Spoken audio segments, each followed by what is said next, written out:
आर्थिक सहायता और हथियारों की सहायता वो नेपाल को कर रहे हैं। हाँ। तो ये भी एक बड़ा चिंता का विषय है, क्योंकि जहां हम मदरसों में या पाकिस्तान के ऊपर अपना ध्यान केंद्रित कर रहे हैं, वहां चीन की गतिविधियों पर भी हमें ध्यान केंद्रित करने की आवश्यकता है।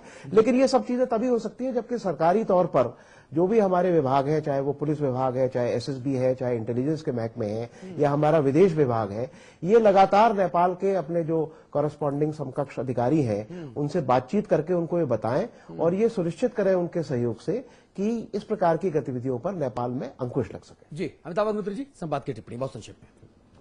देखिए, मुझे इस पूरी 2 दिन की बहस से एक बात समझ में आई, वो ये कि जो गलती आसाम में हमने की, जिस चश्मे से हमने आसाम को देखने की कोशिश की, उसी चश्मे से अगर नेपाल के बॉर्डर को भी देखने की कोशिश करेंगे तो स्थितियां खतरनाक होंगी। एक तो ये बात माननी होगी, उसमें धर्म, मजहब, इन सब चीजों को किनारे रखना होगा।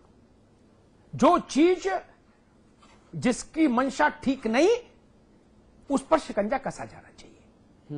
वो बांग्लादेश से आए, वो पाकिस्तान से आए, वो चीन से आए, वो जापान से आए, इससे क्या फर्क पड़ता है। जो भारत की सुरक्षा के लिए खतरा हो, उसके साथ एक पैमाने से निपटा जाना चाहिए। एक तो ये चीज देखनी होगी, क्योंकि देश से बड़ा कोई नहीं। और पूरा नेपाल की सीमा पर जो हमने 2 दिन का स्टिंग ऑपरेशन आज और कल चलाया, उससे एक बात साबित होती है कि वो लोग जो भारत को अस्थिर करना चाहते हैं, इस लक्ष्य के साथ भारत आना चाहते हैं, वो वहां आग के दरिये में से क्यों गुजर के आएंगे। ये गालिब वाला आग का दरिया नहीं, ये हकीकत वाला आग का दरिया। वहां से क्यों गुजर के आएंगे जम्मू कश्मीर से, जहां सेना और बॉर्डर सिक्योरिटी फोर्स की गोलियां खाएं। अरे उनके लिए तो एक सुविधा है ना, ये सुविधा केंद्र बना तो दिया नेपाल बॉर्डर कि 200 रुपए में अंदर से इधर से उधर और इधर से उधर होते रहिए। ये छोटा खतरा है क्या? ये छोटा खतरा नहीं। पूर्वोत्तर में और जम्मू कश्मीर में तब भी सुरक्षा के तमाम उपाय हैं। वहां सुरक्षा बल, अर्धसैनिक बल है, भारतीय सेना वहां प्राणपण से लगी हुई है। लेकिन नेपाल बॉर्डर, अरे ये तो कहिए खुदा का करम है, अल्लाह का करम है, भगवान की कृपा है, भोलेनाथ की, पशुपतिनाथ की, कि अभी भी लोग वहां से घुसपैठ के चक्कर में पड़े हुए हैं जम्मू कश्मीर से। वरना ये स्थान तो कितना मुफीद है। यहां तो कंधे पर असला रखिए और टहलते टहलते आ जाइए। अफगानिस्तान की तरह, अफगानिस्तान जैसा माहौल बना दिया कि चाहे जो ले आइए 100-200 रुपए में हर चीज पार। इसको तो देखना होगा।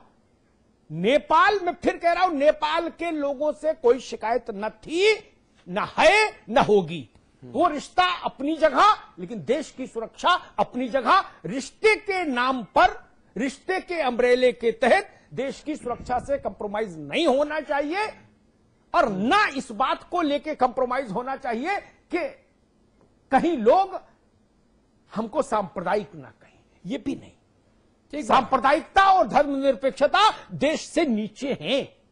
देश सुरक्षित रहेगा तो ये बहसें भी चलती रहेंगी। देश पहले, बाकी सारी चीजें बाद में। नेपाल का जो सच हमने देखा बॉर्डर का, उस सच को बदलना होगा। हमारे पक्ष में जितनी कमियां हैं, सरकार उनको दुरुस्त करे और उसके बाद राजनयिक स्तर पर यह प्रयास हो कि नेपाल सबल रहे, नेपाल का मेरुदंड सीधा रहे, जिससे वो ना दबाव में झुके, ना लालच में बिके। जी, आप सभी लोगों का बहुत बहुत शुक्रिया।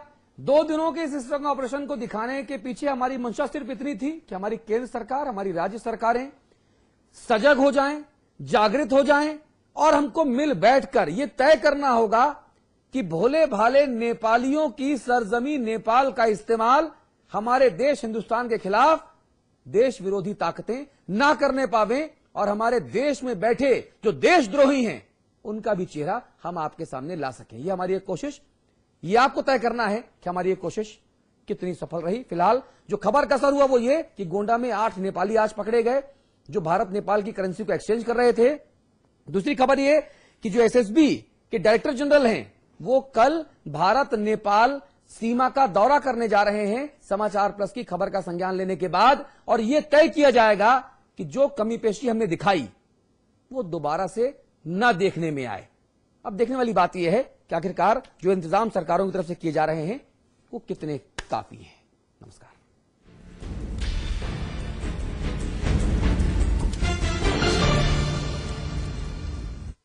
राजस्थान।